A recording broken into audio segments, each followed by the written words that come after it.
மாதம்பட்டி ரங்கராஜ் அவர்கள் தான் என்னுடைய குழந்தைக்கு அப்பா, என்னுடைய குழந்தைய கலைக்க சொன்னாரு, நான் கலைக்கல அப்படிங்கிற மாதிரி சில தினங்களுக்கு முன்னாடி ஜாய் கிறிசல்டா சமீபத்தில் ஒரு போலீஸ் கம்ப்ளைண்ட்டையும் அவர் மேலே கொடுத்துருந்தாங்க. 10 நாளா இப்போ வரையும் எந்த ஒரு ஆக்ஷனும் எடுக்கலை அப்படிங்கிற மாதிரி சோஷியல் மீடியாவில் ஒரு போஸ்ட்டை வெளியிட்டிருக்காங்க. அது மட்டும் இல்லாமல் அவங்க பேட்டியில் பல பகிரங்கமாக சில விஷயங்களையும் அதிர்ச்சியூட்டுற வகையில் மாதம்பட்டி ரங்கராஜ் மேலே குற்றச்சாட்டுகளையும் எடுத்து வச்சிருக்காங்க. அவரு என்ன மட்டும் இல்ல, இன்னும் நிறைய பெண்களை இதை மாதிரி காதலிச்சிருக்காரு.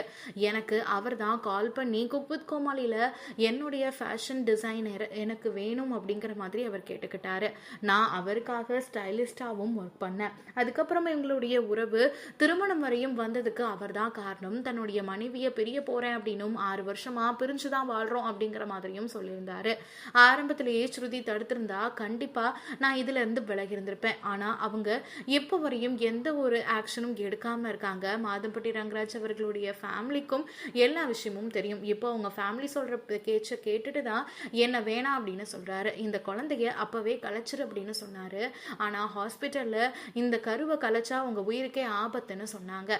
அதனால தான் நான் என்னுடைய குழந்தைய பெத்துக்கணும்னு நினைச்சேன். ஆனா இப்போ ஒரு நாள் ஷூட்டிங் அப்படின்னு சொல்லிட்டு போனவர் என் கூட பேசுறதும் இல்லை, பழகிறதும் கிடையாது. இப்போ வரையும் நான் பேசின எந்த ஒரு விஷயத்துக்கும் அவர் பதில் கொடுக்கவே இல்லை. 10 நாளா என்னுடைய கம்ப்ளைண்ட் அப்படியே கிடப்பில் இருக்கு.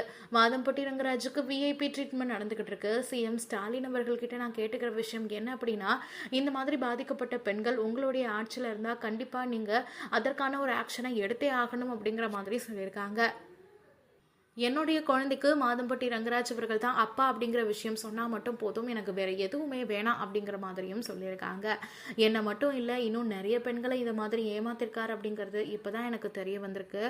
என்கிட்ட அவர் முன்னாடியே என்னுடைய மனைவி கூட வாழதான் விருப்பம் அப்படின்னு சொன்னால் கண்டிப்பாக அவருடைய லைஃப்பில் நான் குறுக்க போயிருக்கவே மாட்டேன் அப்படிங்கிற மாதிரியும் சொல்லியிருக்காங்க ஜாய் கிறிசல்டா.